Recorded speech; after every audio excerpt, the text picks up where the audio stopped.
Well, thank you. So one of my goals today is to do simply this. You had some great speakers that already come up and talk to you about managing the airway, managing the vent, how to appropriately dose vasopressors.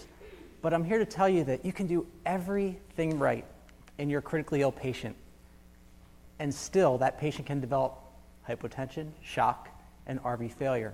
And so my goals today are to do a couple of things. Really just teach you guys how to recognize it, number one, and then also what to do about it once you realize that this patient's RV is blown out, and that's why they're actually shocked. So I'll start off with a patient who I'm very familiar with and had the opportunity to take care of a number of times in the emergency department as well as in the ICU. So this is Mr. Blue. Mr. Blue is about 70 years old and has really bad COPD. He's on 2 liters oxygen at home, and he's been struggling for the past 2-3 days with his COPD, taking his breathing treatments. His wife has been helping him. But on this morning, she noticed something was off. He was a little bit confused and definitely working to breathe. So they called 911. So by the time he gets to us, he comes into our resuscitation bay. Our nurses are rapidly putting him into the stretcher, getting him on the monitor, and these are what our vital signs are. He's afebrile, tachycardic, clearly tachypnic and tripoding. He's normotensive, but has a narrow pulse pressure and satting 75%. And my resuscitation nursing team's rapidly getting IV access started, getting nebs on and respiratory therapies at the bedside. I turn to my resident and say, what would you like to do? He says, well, clearly, let's put him on BiPAP. So we put him on BiPAP, and about 30 minutes later, we recheck a blood gas, and his PCO2 is now worse. He's more confused. And so clearly, the next step is no longer to rely on our BiPAP. Mr. Blue needs to be intubated. So we intubate the patient, and things go great. No problems with the intubation at all. It's fast. But within about 4 minutes, he starts to get hypotensive. So now you have a hypotensive patient sitting in front of you post-intubation. What are you going to do? These were his waveforms. So clearly, he's having a little bit of breath stacking. But we go through our doped pneumonic tubes in place. There's no obstruction. There's no pneumothorax. But something else is going on. And certainly, the equipment's working okay, and he's not breath stacking once we've paralyzed him. So let's take a pause there, and let's talk quickly about what the right ventricle is and why it's important here. So if you take a look at the right heart in general, it's clearly different from the left ventricle. It's very thin-walled. The fibers wrap around in this helical fashion, but it's designed to be that way on purpose. The left ventricle in general is facing a very high mean pressure, whether that's your diastolic pressure to eject against. Normal diastolic being 40 to 50 millimeters of mercury. Compare that to the pulmonary pressures, where the normal baseline somewhere around 25/10. So it's designed to be efficient and to work against a very low pressure system. The motion of the ventricle is a little bit different.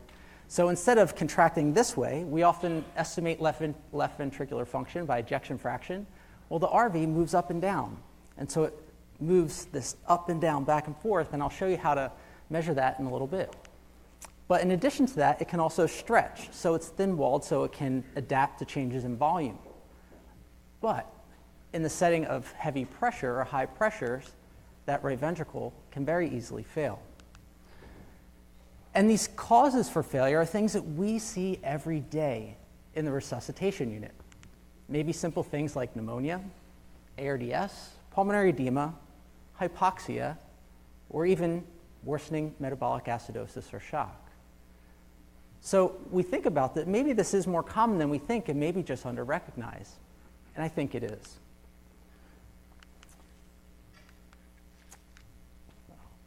Sorry about that. So let's take a look at the heart as we might see it commonly in the ED or ICU, and that's under ultrasound. And these are a few echoes that we have showing you some normal hearts, and then we're going to go over some abnormal hearts. So here's a normal apical 4-chamber view. What do you notice? Well, certainly our ratio of the right ventricle to the left ventricle is about 1 to 3. So the LV is 3 times the size of the right ventricle. That's normal. But also take a look at the motion. We have AP contraction with the left ventricle, but on the right, that tricuspid valve that you can see, look at the lateral annulus here. It's going up and down, a lot more vertical, and that's just due to the nature of orientation of the fibers.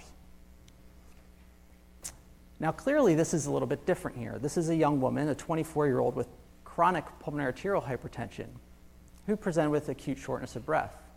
Now, clearly, there's some things that are abnormal here.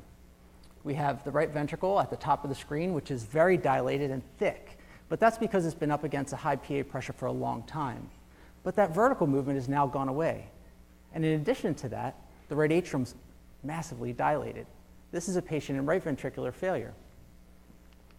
Now, in comparison to that, if we move our probe and actually take a look at the parasternal short view, we can see another sign of pressure overload or right ventricular failure, which is a septal flattening, as well as a movement of the septum towards the left ventricle. This is really concerning that this patient right in front of you could have hemodynamic collapse at any time. Now, here's a patient that we were taking care of with ARDS, and we thought we were being very clever with our PEEP titration in order to improve oxygenation. We titrated up the PEEP to a high PEEP level of 15. Our PaO2s were fine. They gotten better. But take a look at the right side.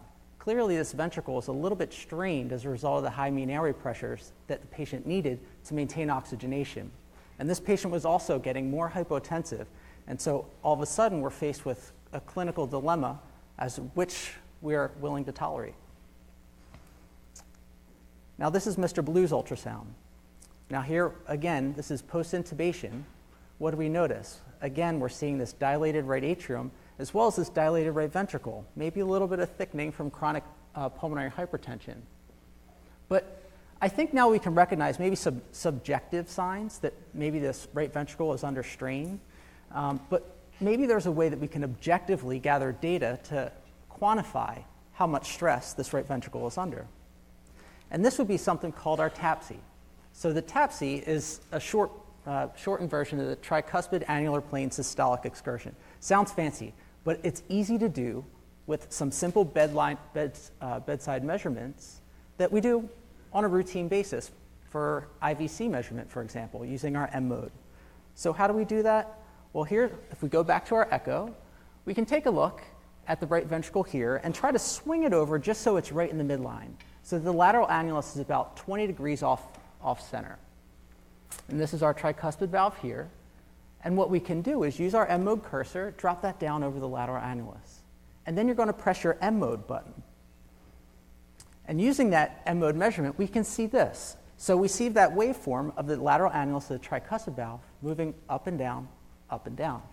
And we can measure it. A normal right ventricle would move something along lines of 1.6 centimeters. One with mild to moderate dysfunction of about 1 to 1.6, and severe dysfunction of less than 1 centimeter. Now, Mr. Blue was clearly having objective signs of RV failure. So you say, that's great. So now what do I do? I know this patient has right ventricular failure. He's intubated. I've stabilized him. What do I need to do next? Well, there's a few things, and if we approach this in almost the same way as we approach any patient with hypotension or shock, break it down into 3 arms, okay? We're going to talk about the tank, the pump, and the pipes. And for the right ventricle, we're kind of focusing on some different things, but some things are still the same. So if we start with the tank, we can say, okay, we can estimate the intravascular volume status. How do we approach this? So normally for a hypotensive patient who's post-intubation, we would probably say, give them fluids, right? They're probably just that increase in intrathoracic pressure is causing decreased venous return, so give them a little fluid bolus. So you do that, you give them 500 cc's, and the nurse comes back and says, the patient's still hypotensive. Say, give another 500 cc's. Well, if we take a look at that right ventricle on that IVC and you see it's completely full, you might want to shy away from that. And in fact, what you might do is give a trial of 250 cc's and say, okay, let's see if it improves my cardiac output. But if it doesn't, you're going to want to stop right there. And in fact, oftentimes, if you see that on your echo, the treatment isn't more fluid. It's actually aggressive diuresis, or in some cases, rapid ultrafiltration or mechanical removal of fluid. Now, this is a pitfall I think we all might fall into. So let's just say you put an A-line in this patient, and you see, I think most of us up there recognize that there's dynamic changes in terms of pulse pressure variation. And again, we might say, okay, well, that patient looks like they'd be volume responsive. But clearly, that wouldn't be the case. We can see that left ventricle is already empty. And that's why you're seeing that volume responsiveness. So that's not a sign to give more fluid. That's actually more of a symptom of the right ventricular failure and lack of movement of blood from right to left. So the pitfall here is using most of your dynamic measures of volume responsiveness. All of those studies that have been done in patients with normal right ventricles. They're invalid in patients with RV failure. So don't fall into the trap of using these measurements for volume responsiveness in a patient with RV failure. So let's talk about quickly the pump function. So then what are you going to do? This patient's now hypotensive and they clearly can't get fluids. Well, the correct movement here is actually to start your vasopressors early. Start a norepinephrine drip to preserve coronary perfusion. The RCA is very prone to malperfusion, leading to an ischemic right ventricle. And that just compounds the problem even more of making an ischemic right ventricle work harder, which then progresses the patient's shock. Now, another smart move would be to move also to an inodilator if the patient can tolerate it. So normally the rule of thumb is start treating hypotension first, then add on an inotrope. And what that'll do is not only improve right atrial function in terms of contractility, but you may even provide some some dilation of the PA pressures themselves to give a little relief to the afterflow of the right ventricle. Now, certainly if the patient's in AFib, which is not uncommon in these patients with these dilated right atriums, try to avoid beta blockers or calcium channel blockers in these patients, because any negative inotropy is probably not going to be the best move in a patient with RV failure. Now, lastly is the pipes. So we want to unload the right ventricle's afterload, and that's by addressing PA pressures. Now, there are some reversible things that we can do. Now, certainly address hypoxemia to avoid hypoxic vasoconstriction, acidemia, and also some interventions like inhaled prostanoids are a good thing to do. Now, I don't know how many people are using inhaled Flolan in the emergency department, but it's something that's cheap and relatively easy to provide a relief to your PA pressures. Now, I'll end with this. I think a lot of us have probably heard of Weingart's talk, laryngoscope is a murder weapon, but in some cases, especially in these patients, the ventilator can also be a murder weapon as well. So what you want to do is you really have to be careful about how much you're ventilating these patients, because excessive lung volumes, just if you think about it, there's lots of little vessels kind of surrounding your alveoli. If you compress those vessels, in one alveoli, no big deal, but cumulatively it can cause a significant increase in your pulmonary pressures. So beware of high PEEP levels in patients with RV failure. So I want to leave you with this. It's very easy to recognize right ventricular failure if you just take a look. So practice your TAPSE and your bedside ultrasound. It'll give you some objective measurements of RV function. Secondly, limit your volume. Don't fluid resuscitate that patient aggressively. Be judicious and lean on your vasopressors. And then lastly, don't fall in the pitfall of dynamic volume responsive tests in patients with RV failure. Just take a look and resuscitate wisely. Thank you.